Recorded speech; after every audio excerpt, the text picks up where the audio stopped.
सौम्या, तुम अपने पापा से ऐसे कैसे बात कर सकती हो? अनुपमा जी ने अपने बेटी को डांटते हुए कहा। सौम्या अभी भी पापा पर चिल्ला रही थी। आपको तो बस अपने पैसे की पड़ी रहती है, ये नहीं कि बच्चों की क्या जरूरत है। मेरी सारी फ्रेंड्स लग्जरी लाइफ जी रही है और आप बस एक रट लगाए रहते हैं कि शादी के लिए पैसा इकट्ठा करना है।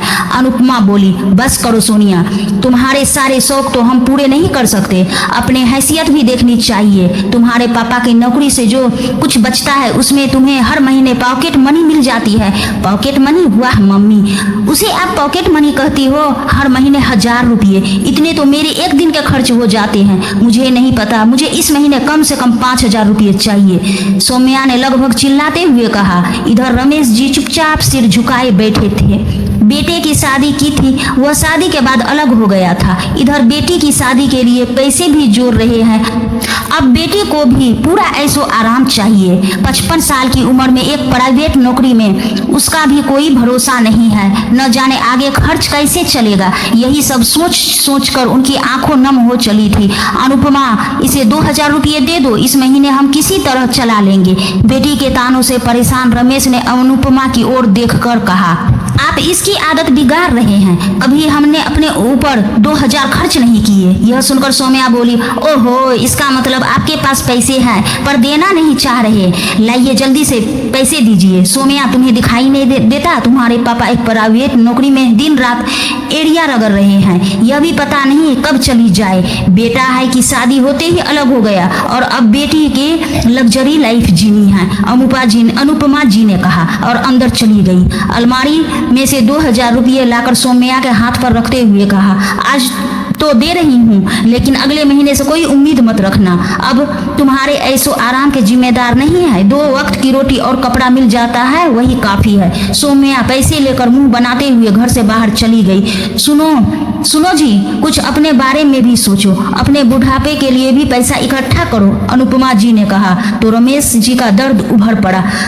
कहाँ से करूं इकट्ठा? सोचा था बेटा कमाने लगेगा तो कुछ सहारा देगा, लेकिन बहू भी खिसक गया। उसे पता था बहन की शादी करना है, फिर पापा कभी भी घर बैठ जाएंगे। अपना घर संभालने से ज्यादा उसने अपने पत्नी के साथ ऐसो आराम की जिंदगी को ज्यादा महत्व दिया। अनुपमा बोली, अब तो होना था वो हो गया। मैं चाहती हूँ इसके भी हाथ पीले कर दो, बाद में हम दोनों किसी तरह अपनी गुजर बसर कर लेंगे। रमेश उठे और अपने कमरे में जाकर पलंग पर लेट गए। इसी तरह समय बीतने लगा।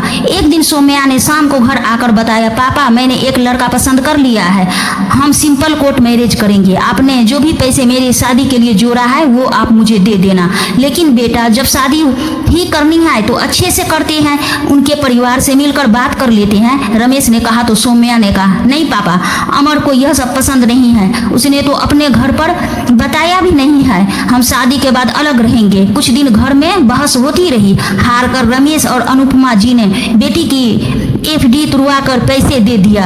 कोर्ट मैरिज के लिए सौम्या सुबह निकली तो अनुपमा जी ने कहा, हम भी चले क्या साथ?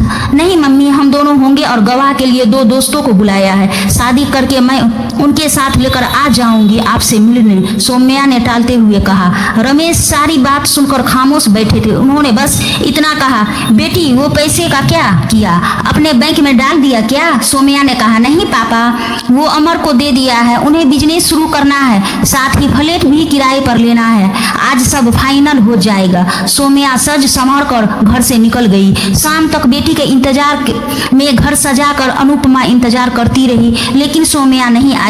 कई बार फोन किया लेकिन उसने फोन भी नहीं उठाया। शाम को सौम्या का फोन आया।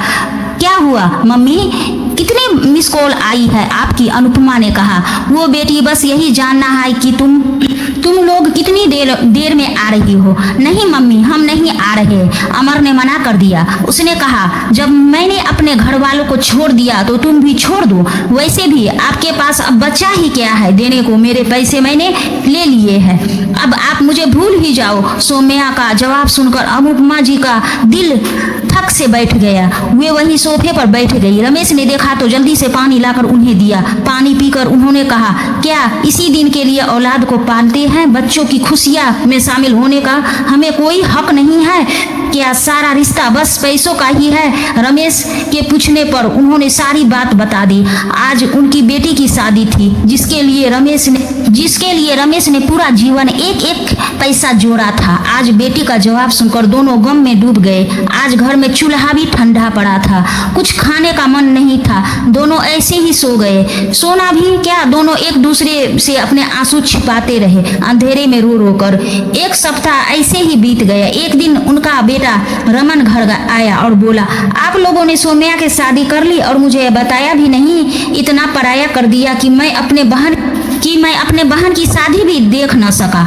वाह बेटा, बड़ी जल्दी याद आ गई बहन की शादी की। वैसे भी हम ही शादी में शामिल नहीं हुए तो तुझे क्या बता दे। अनुपमा जी ने सारी बात बता दी। रमन ने तुरंत सौम्या को फोन मिलाया। दूसरी ओर से किसी की रोने की आवाज आई। भाई, मैं बहुत मुश्किल में हूँ। अमर मुझे धोखा देकर सारे पैसे लेकर भाग गया। मम्मी पापा को बताने की हिम्मत नहीं थी। मुझे आकर ले जा, मेरे पास किराए के लिए भी पैसे नहीं है। हम हनीमून के लिए शिमला आए थे, होटल वालों की पेमेंट करनी है। रमन ने सारी बात अपने मम्मी पापा को बताई और पैसों का इंतजाम करने जाने लगा तो रमेश ने कहा, रुक बेटा, पैसे हैं मेरे पास, चल हम भी साथ में चलते हैं।